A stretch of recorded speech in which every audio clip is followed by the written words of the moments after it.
श्रीकालभैरवाष्टकम्।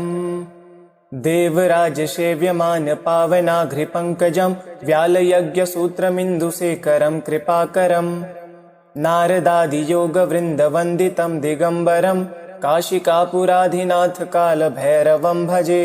भानुकोटिभास्वरं भवाब्धितारकं परं नीलकण्ठमिस्थितार्कदायकं त्रिलोचनं कालकालमम्भुजाक्षमक्षशूलमक्षरं काशिकापुराधिनाथकालभैरवं भजे। शूलटङ्कपाशदण्डपाणिमादिकारणं श्यामकायमादिदेवमक्षरं निरामयं भीमविक्रमं प्रभुं विचित्रताण्डवप्रियं काशिकापुराधिनाथकालभैरवं भजे। भुक्तिमुक्तिदायकं प्रशस्तचारुविग्रहं भक्तवत्सलं स्थितं समस्तलोकविग्रहं विनिक्वणन् मनोज्ञहेमकिङ्किणीलसत्कटिं काशिकापुराधिनाथकालभैरवं भजे। धर्मसेतुपालकं त्वधर्ममार्गनाशकं कर्मपाशमोचकं सुशर्मदायकं विभुं स्वर्णवर्णशेषपाशशोभिताङ्गमण्डलं काशिकापुराधिनाथकालभैरवं भजे। रत्नपादुकाप्रभाभिरामपादयुग्मकं नित्यमद्वितीयमिष्टदैवतं निरञ्जनं मृत्युदर्पनाशनं करालद्रष्टमोक्षदं काशिकापुराधिनाथकालभैरवं भजे। अट्टहासभिन्नपद्मजाण्डकोशसन्ततिं दृष्टिपातनष्टपापजालमुग्रशासनम् अष्टसिद्धिदायकं कपालमालिकाधरं काशिकापुराधिनाथकालभैरवं भजे। भूतसङ्गनायकं विशालकीर्तिदायकं काशीवासलोकपुण्यपापशोधकं विभुं नीतिमार्गकोविदं पुरातनं जगत्पतिं काशिकापुराधिनाथकालभैरवं भजे। कालभैरवाष्टकं पठन्ति ये मनोहरं ज्ञानमुक्तिसाधनं विचित्रपुण्यवर्धनं शोकमोहदैन्यलोभकोपतापनाशनं प्रियान्ति कालभैरवाङ्घ्रिसन्निधिं नराध्रुवं देवराजसेव्यमान पावनाघ्रिपङ्कजं व्यालयज्ञसूत्रमिन्दुशेखरं कृपाकरं नारदादियोगवृन्दवन्दितं दिगम्बरं काशिकापुराधिनाथकालभैरवं भजे। भानुकोटिभास्वरं भवाब्धितारकं परं नीलकण्ठमिस्थितार्कदायकं त्रिलोचनं कालकालमम्भुजाक्षमक्षशूलमक्षरं काशिकापुराधिनाथकालभैरवं भजे। शूलटङ्कपाशदण्डपाणिमादिकारणं श्यामकायमादिदेवमक्षरं निरामयं भीमविक्रमं प्रभुं विचित्रताण्डवप्रियं काशिकापुराधिनाथकालभैरवं भजे। भुक्तिमुक्तिदायकं प्रशस्तचारुविग्रहं भक्तवत्सलं स्थितं समस्तलोकविग्रहं विनिक्वणन् मनोज्ञहेमकिङ्किणीलसत्कटिं काशिकापुराधिनाथकालभैरवं भजे। धर्मसेतुपालकं त्वधर्ममार्गनाशकं कर्मपाशमोचकं सुशर्मदायकं विभुं स्वर्णवर्णशेषपाशशोभिताङ्गमण्डलं काशिकापुराधिनाथकालभैरवं भजे। रत्नपादुकाप्रभाभिरामपादयुग्मकं नित्यमद्वितीयमिष्टदैवतं निरञ्जनं मृत्युदर्पनाशनं करालद्रष्टमोक्षदं काशिकापुराधिनाथकालभैरवं भजे। अट्टहासभिन्नपद्मजाण्डकोशसन्ततिं दृष्टिपातनष्टपापजालमुग्रशासनम् अष्टसिद्धिदायकं कपालमालिकाधरं काशिकापुराधिनाथकालभैरवं भजे। भूतसङ्गनायकं विशालकीर्तिदायकं काशीवासलोकपुण्यपापशोधकं विभुं नीतिमार्गकोविदं पुरातनं जगत्पतिं काशिकापुराधिनाथकालभैरवं भजे। कालभैरवाष्टकं पठन्ति ये मनोहरं ज्ञानमुक्तिसाधनं विचित्रपुण्यवर्धनं शोकमोहदैन्यलोभकोपतापनाशनं प्रियान्ति कालभैरवाङ्घ्रिसन्निधिं नराध्रुवं देवराजसेव्यमान पावनाघ्रिपङ्कजं व्यालयज्ञसूत्रमिन्दुशेखरं कृपाकरं नारदादियोगवृन्दवन्दितं दिगम्बरं काशिकापुराधिनाथकालभैरवं भजे। भानुकोटिभास्वरं भवाब्धितारकं परं नीलकण्ठमिस्थितार्कदायकं त्रिलोचनं कालकालमम्भुजाक्षमक्षशूलमक्षरं काशिकापुराधिनाथ कालभैरवं भजे। शूलटङ्कपाशदण्डपाणिमादिकारणं श्यामकायमादिदेवमक्षरं निरामयं। भीमविक्रमं प्रभुं विचित्रताण्डवप्रियं काशिकापुराधिनाथ कालभैरवं भजे। भुक्तिमुक्तिदायकं प्रशस्तचारुविग्रहं भक्तवत्सलं स्थितं समस्तलोकविग्रहं।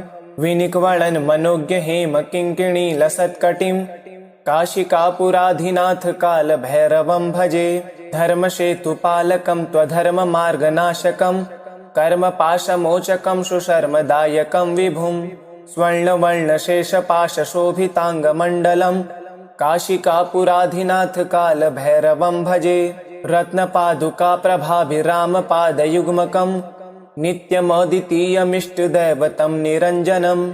मृत्युदर्पनाशनं करालद्रष्टमोक्षदं काशिकापुराधिनाथ कालभैरवं भजे। अट्टहासभिन्नपद्मजाण्डकोशसन्ततिं दृष्टिपातनष्टपापजालमुग्रशासनम् अष्टसिद्धिदायकं कपालमालिकाधरं काशिकापुराधिनाथ कालभैरवं भजे। भूतसङ्गनायकं विशालकीर्तिदायकं काशीवासलोकपुण्यपापशोधकं विभुं। नीतिमार्गकोविदं पुरातनं जगत्पतिं काशिकापुराधिनाथ कालभैरवं भजे। कालभैरवाष्टकं पठन्ति ये मनोहरं ज्ञानमुक्तिसाधनं विचित्रपुण्यवर्धनं। शोकमोहदैन्यलोभकोपतापनाशनं प्रियान्ति कालभैरवाङ्घ्रिसन्निधिं नराध्रुवं। देवराजसेव्यमानपावनाघ्रिपङ्कजं व्यालयज्ञसूत्रमिन्दुशेखरं कृपाकरं। नारदादियोगवृन्दवन्दितं दिगम्बरं काशिकापुराधिनाथ कालभैरवं भजे। भानुकोटिभास्वरं भवाब्धितारकं परं नीलकण्ठमिस्थितार्कदायकं त्रिलोचनं कालकालमम्भुजाक्षमक्षशूलमक्षरं काशिकापुराधिनाथ कालभैरवं भजे। शूलटङ्कपाशदण्डपाणिमादिकारणं श्यामकायमादिदेवमक्षरं निरामयं। भीमविक्रमं प्रभुं विचित्रताण्डवप्रियं काशिकापुराधिनाथ कालभैरवं भजे। भुक्तिमुक्तिदायकं प्रशस्तचारुविग्रहं भक्तवत्सलं स्थितं समस्तलोकविग्रहं। विनिक्वणन् मनोज्ञहेमकिङ्किणीलसत्कटिं काशिकापुराधिनाथ कालभैरवं भजे। धर्मसेतुपालकं त्वधर्ममार्गनाशकं कर्मपाशमोचकं सुशर्मदायकं विभुं। स्वर्णवर्णशेषपाशशोभिताङ्गमण्डलं काशिकापुराधिनाथ कालभैरवं भजे। रत्नपादुकाप्रभाभिरामपादयुग्मकं नित्यमद्वितीयमिष्टदैवतं निरञ्जनं। मृत्युदर्पनाशनं करालद्रष्टमोक्षदं काशिकापुराधिनाथ कालभैरवं भजे। अट्टहासभिन्नपद्मजाण्डकोशसन्ततिं दृष्टिपातनष्टपापजालमुग्रशासनम् अष्टसिद्धिदायकं कपालमालिकाधरं काशिकापुराधिनाथ कालभैरवं भजे। भूतसङ्गनायकं विशालकीर्तिदायकं काशीवासलोकपुण्यपापशोधकं विभुं। नीतिमार्गकोविदं पुरातनं जगत्पतिं काशिकापुराधिनाथ कालभैरवं भजे। कालभैरवाष्टकं पठन्ति ये मनोहरं ज्ञानमुक्तिसाधनं विचित्रपुण्यवर्धनं। शोकमोहदैन्यलोभकोपतापनाशनं प्रियान्ति कालभैरवाङ्घ्रिसन्निधिं नराध्रुवं। देवराजसेव्यमानपावनाघ्रिपङ्कजं व्यालयज्ञसूत्रमिन्दुशेखरं कृपाकरं। नारदादियोगवृन्दवन्दितं दिगम्बरं काशिकापुराधिनाथ कालभैरवं भजे। भानुकोटिभास्वरं भवाब्धितारकं परं नीलकण्ठमिस्थितार्कदायकं त्रिलोचनं कालकालमम्भुजाक्षमक्षशूलमक्षरं काशिकापुराधिनाथ कालभैरवं भजे। शूलटङ्कपाशदण्डपाणिमादिकारणं श्यामकायमादिदेवमक्षरं निरामयं। भीमविक्रमं प्रभुं विचित्रताण्डवप्रियं काशिकापुराधिनाथ कालभैरवं भजे। भुक्तिमुक्तिदायकं प्रशस्तचारुविग्रहं भक्तवत्सलं स्थितं समस्तलोकविग्रहं विनिक्वणन् मनोज्ञ हेम किङ्किणी लसत्कटिं काशिकापुराधिनाथ कालभैरवं भजे धर्मसेतुपालकं त्वधर्ममार्गनाशकं कर्मपाशमोचकं सुशर्मदायकं विभुं स्वर्णवर्णशेषपाशशोभिताङ्गमण्डलं काशिकापुराधिनाथ कालभैरवं भजे रत्नपादुकाप्रभाभिरामपादयुग्मकं नित्यमद्वितीयमिष्टदैवतं निरञ्जनं मृत्युदर्पनाशनं करालद्रष्टमोक्षदं काशिकापुराधिनाथ कालभैरवं भजे अट्टहासभिन्नपद्मजाण्डकोशसन्ततिं दृष्टिपातनष्टपापजालमुग्रशासनम् अष्टसिद्धिदायकं कपालमालिकाधरं काशिकापुराधिनाथ कालभैरवं भजे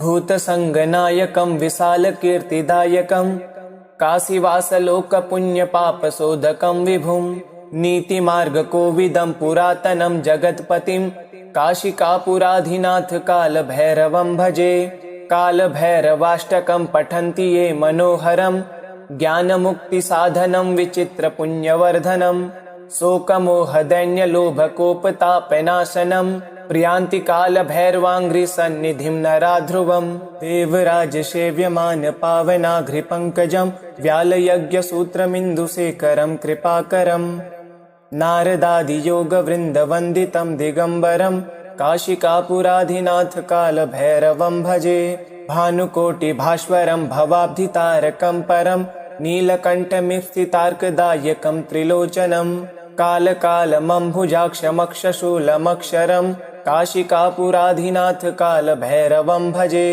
शूलटङ्कपाशदण्डपाणिमादिकारणं श्यामकायमादिदेवमक्षरं निरामयं भीमविक्रमं प्रभुं विचित्रताण्डवप्रियं काशिकापुराधिनाथ कालभैरवं भजे भुक्तिमुक्तिदायकं प्रशस्तचारुविग्रहं भक्तवत्सलं स्थितं समस्तलोकविग्रहं विनिक्वणन् मनोज्ञ हेम किङ्किणी लसत्कटिं काशिकापुराधिनाथ कालभैरवं भजे धर्मसेतुपालकं त्वधर्ममार्गनाशकं कर्मपाशमोचकं सुशर्मदायकं विभुं स्वर्णवर्णशेषपाशशोभिताङ्गमण्डलं काशिकापुराधिनाथ कालभैरवं भजे रत्नपादुकाप्रभाभिरामपादयुग्मकं नित्यमद्वितीयमिष्टदैवतं निरञ्जनं मृत्युदर्पनाशनं करालद्रष्टमोक्षदं काशिकापुराधिनाथ कालभैरवं भजे अट्टहासभिन्नपद्मजाण्डकोशसन्ततिं दृष्टिपातनष्टपापजालमुग्रशासनम् अष्टसिद्धिदायकं कपालमालिकाधरं काशिकापुराधिनाथ कालभैरवं भजे भूतसङ्गनायकं विशालकीर्तिदायकं काशीवासलोकपुण्यपापशोधकं विभुं नीतिमार्गकोविदं पुरातनं जगत्पतिं काशिकापुराधिनाथ कालभैरवं भजे कालभैरवाष्टकं पठन्ति ये मनोहरं ज्ञानमुक्तिसाधनं विचित्रपुण्यवर्धनं शोकमोहदैन्यलोभकोपतापनाशनं प्रियान्ति कालभैरवाङ्घ्रिसन्निधिं नराध्रुवं देवराजसेव्यमानपावनाघ्रिपङ्कजं व्यालयज्ञसूत्रमिन्दुशेखरं कृपाकरं नारदादियोगवृन्दवन्दितं दिगम्बरं काशिकापुराधिनाथ कालभैरवं भजे भानुकोटिभास्वरं भवाब्धितारकं परं नीलकण्ठमिस्थितार्कदायकं त्रिलोचनं कालकालमम्भुजाक्षमक्षशूलमक्षरं काशिकापुराधिनाथ कालभैरवं भजे शूलटङ्कपाशदण्डपाणिमादिकारणं श्यामकायमादिदेवमक्षरं निरामयं भीमविक्रमं प्रभुं विचित्रताण्डवप्रियं काशिकापुराधिनाथ कालभैरवं भजे भुक्तिमुक्तिदायकं प्रशस्तचारुविग्रहं भक्तवत्सलं स्थितं समस्तलोकविग्रहं विनिक्वणन् मनोज्ञ हेम किङ्किणी लसत्कटिं काशिकापुराधिनाथ कालभैरवं भजे धर्मसेतुपालकं त्वधर्ममार्गनाशकं कर्मपाशमोचकं सुशर्मदायकं विभुं स्वर्णवर्णशेषपाशशोभिताङ्गमण्डलं काशिकापुराधिनाथ कालभैरवं भजे रत्नपादुकाप्रभाभिरामपादयुग्मकं नित्यमद्वितीयमिष्टदैवतं निरञ्जनं मृत्युदर्पनाशनं करालद्रष्टमोक्षदं काशिकापुराधिनाथकालभैरवं भजे। अट्टहासभिन्नपद्मजाण्डकोशसन्ततिं दृष्टिपातनष्टपापजालमुग्रशासनम् अष्टसिद्धिदायकं कपालमालिकाधरं काशिकापुराधिनाथकालभैरवं भजे। भूतसङ्गनायकं विशालकीर्तिदायकं काशीवासलोकपुण्यपापशोधकं विभुं नीतिमार्गकोविदं पुरातनं जगत्पतिं काशिकापुराधिनाथकालभैरवं भजे। कालभैरवाष्टकं पठन्ति ये मनोहरं ज्ञानमुक्तिसाधनं विचित्रपुण्यवर्धनं शोकमोहदैन्यलोभकोपतापनाशनं प्रियान्ति कालभैरवाङ्घ्रिसन्निधिं नराध्रुवं देवराजसेव्यमान पावनाघ्रिपङ्कजं व्यालयज्ञसूत्रमिन्दुशेखरं कृपाकरं नारदादियोगवृन्दवन्दितं दिगम्बरं काशिकापुराधिनाथकालभैरवं भजे। भानुकोटिभास्वरं भवाब्धितारकं परं नीलकण्ठमिस्थितार्कदायकं त्रिलोचनं कालकालमम्भुजाक्षमक्षशूलमक्षरं काशिकापुराधिनाथकालभैरवं भजे। शूलटङ्कपाशदण्डपाणिमादिकारणं श्यामकायमादिदेवमक्षरं निरामयं भीमविक्रमं प्रभुं विचित्रताण्डवप्रियं काशिकापुराधिनाथकालभैरवं भजे। भुक्तिमुक्तिदायकं प्रशस्तचारुविग्रहं भक्तवत्सलं स्थितं समस्तलोकविग्रहं विनिक्वणन् मनोज्ञहेमकिङ्किणीलसत्कटिं काशिकापुराधिनाथकालभैरवं भजे। धर्मसेतुपालकं त्वधर्ममार्गनाशकं कर्मपाशमोचकं सुशर्मदायकं विभुं स्वर्णवर्णशेषपाशशोभिताङ्गमण्डलं काशिकापुराधिनाथकालभैरवं भजे। रत्नपादुकाप्रभाभिरामपादयुग्मकं नित्यमद्वितीयमिष्टदैवतं निरञ्जनं मृत्युदर्पनाशनं करालद्रष्टमोक्षदं काशिकापुराधिनाथकालभैरवं भजे। अट्टहासभिन्नपद्मजाण्डकोशसन्ततिं दृष्टिपातनष्टपापजालमुग्रशासनम् अष्टसिद्धिदायकं कपालमालिकाधरं काशिकापुराधिनाथकालभैरवं भजे।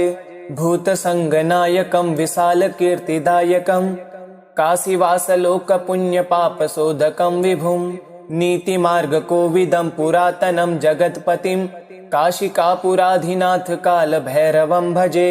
कालभैरवाष्टकं पठन्ति ये मनोहरं ज्ञानमुक्तिसाधनं विचित्रपुण्यवर्धनं शोकमोहदैन्यलोभकोपतापनाशनं प्रियान्ति कालभैरवाङ्घ्रिसन्निधिं नराध्रुवं देवराजसेव्यमान पावनाघ्रिपङ्कजं व्यालयज्ञसूत्रमिन्दुशेखरं कृपाकरं नारदादियोगवृन्दवन्दितं दिगम्बरं काशिकापुराधिनाथकालभैरवं भजे। भानुकोटिभास्वरं भवाब्धितारकं परं नीलकण्ठमिस्थितार्कदायकं त्रिलोचनं कालकालमम्भुजाक्षमक्षशूलमक्षरं काशिकापुराधिनाथकालभैरवं भजे। शूलटङ्कपाशदण्डपाणिमादिकारणं श्यामकायमादिदेवमक्षरं निरामयं भीमविक्रमं प्रभुं विचित्रताण्डवप्रियं काशिकापुराधिनाथकालभैरवं भजे। भुक्तिमुक्तिदायकं प्रशस्तचारुविग्रहं भक्तवत्सलं स्थितं समस्तलोकविग्रहं विनिक्वणन् मनोज्ञहेमकिङ्किणीलसत्कटिं काशिकापुराधिनाथकालभैरवं भजे। धर्मसेतुपालकं त्वधर्ममार्गनाशकं कर्मपाशमोचकं सुशर्मदायकं विभुं स्वर्णवर्णशेषपाशशोभिताङ्गमण्डलं काशिकापुराधिनाथकालभैरवं भजे।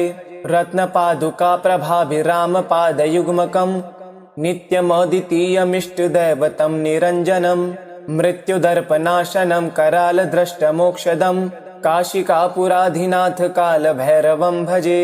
अट्टहासभिन्नपद्मजाण्डकोशसन्ततिं दृष्टिपातनष्टपापजालमुग्रशासनम् अष्टसिद्धिदायकं कपालमालिकाधरं काशिकापुराधिनाथ कालभैरवं भजे।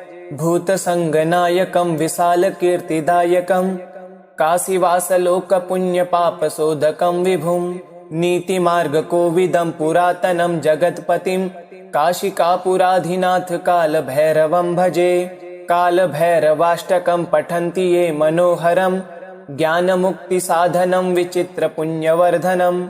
शोकमोहदैन्यलोभकोपतापनाशनं प्रियान्ति कालभैरवाङ्घ्रिसन्निधिं नरा ध्रुवम्। देवराजसेव्यमान पावनाघ्रिपङ्कजं व्यालयज्ञसूत्रमिन्दुशेखरं कृपाकरम्।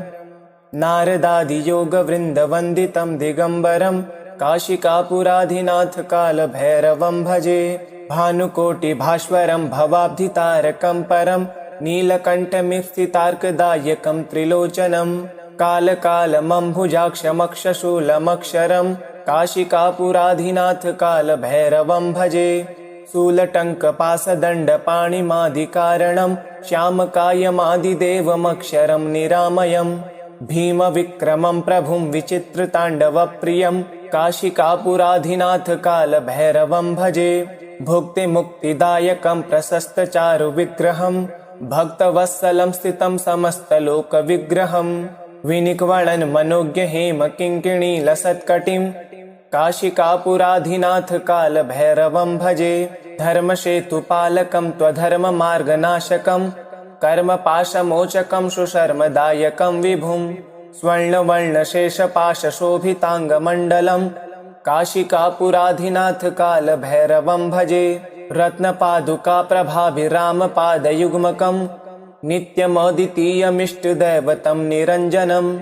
मृत्युदर्पनाशनं करालद्रष्टमोक्षदं काशिकापुराधिनाथ कालभैरवं भजे। अट्टहासभिन्नपद्मजाण्डकोशसन्ततिं दृष्टिपातनष्टपापजालमुग्रशासनम् अष्टसिद्धिदायकं कपालमालिकाधरं काशिकापुराधिनाथ कालभैरवं भजे। भूतसङ्गनायकं विशालकीर्तिदायकं काशीवासलोकपुण्यपापशोधकं विभुं। नीतिमार्गकोविदं पुरातनं जगत्पतिं काशिकापुराधिनाथ कालभैरवं भजे। कालभैरवाष्टकं पठन्ति ये मनोहरं ज्ञानमुक्तिसाधनं विचित्रपुण्यवर्धनं। शोकमोहदैन्यलोभकोपतापनाशनं प्रियान्ति कालभैरवाङ्घ्रिसन्निधिं नरा ध्रुवम्। देवराजसेव्यमान पावनाघ्रिपङ्कजं व्यालयज्ञसूत्रमिन्दुशेखरं कृपाकरम्। नारदादियोगवृन्दवन्दितं दिगम्बरं काशिकापुराधिनाथ कालभैरवं भजे। भानुकोटिभास्वरं भवाब्धितारकं परं नीलकण्ठमिप्सितार्कदायकं त्रिलोचनं। कालकालमम्भुजाक्षमक्षशूलमक्षरं काशिकापुराधिनाथ कालभैरवं भजे। शूलटङ्कपाशदण्डपाणिमादिकारणं श्यामकायमादिदेवमक्षरं निरामयं। भीमविक्रमं प्रभुं विचित्रताण्डवप्रियं काशिकापुराधिनाथ कालभैरवं भजे। भुक्तिमुक्तिदायकं प्रशस्तचारुविग्रहं भक्तवत्सलं स्थितं समस्तलोकविग्रहं। विनिक्वणन् मनोज्ञहेमकिङ्किणीलसत्कटिं काशिकापुराधिनाथ कालभैरवं भजे। धर्मसेतुपालकं त्वधर्ममार्गनाशकं कर्मपाशमोचकं सुशर्मदायकं विभुं। स्वर्णवर्णशेषपाशशोभिताङ्गमण्डलं काशिकापुराधिनाथ कालभैरवं भजे। रत्नपादुकाप्रभाभिरामपादयुग्मकं नित्यमद्वितीयमिष्टदैवतं निरञ्जनं। मृत्युदर्पनाशनं करालद्रष्टमोक्षदं काशिकापुराधिनाथ कालभैरवं भजे। अट्टहासभिन्नपद्मजाण्डकोशसन्ततिं दृष्टिपातनष्टपापजालमुग्रशासनम् अष्टसिद्धिदायकं कपालमालिकाधरं काशिकापुराधिनाथ कालभैरवं भजे। भूतसङ्गनायकं विशालकीर्तिदायकं काशीवासलोकपुण्यपापशोधकं विभुं। नीतिमार्गकोविदं पुरातनं जगत्पतिं काशिकापुराधिनाथ कालभैरवं भजे। कालभैरवाष्टकं पठन्ति ये मनोहरं ज्ञानमुक्तिसाधनं विचित्रपुण्यवर्धनं शोकमोहदैन्यलोभकोपतापनाशनं प्रियान्ति कालभैरवाङ्घ्रिसन्निधिं नरा ध्रुवम्। इति श्रीकालभैरवाष्टकं सम्पूर्णम्।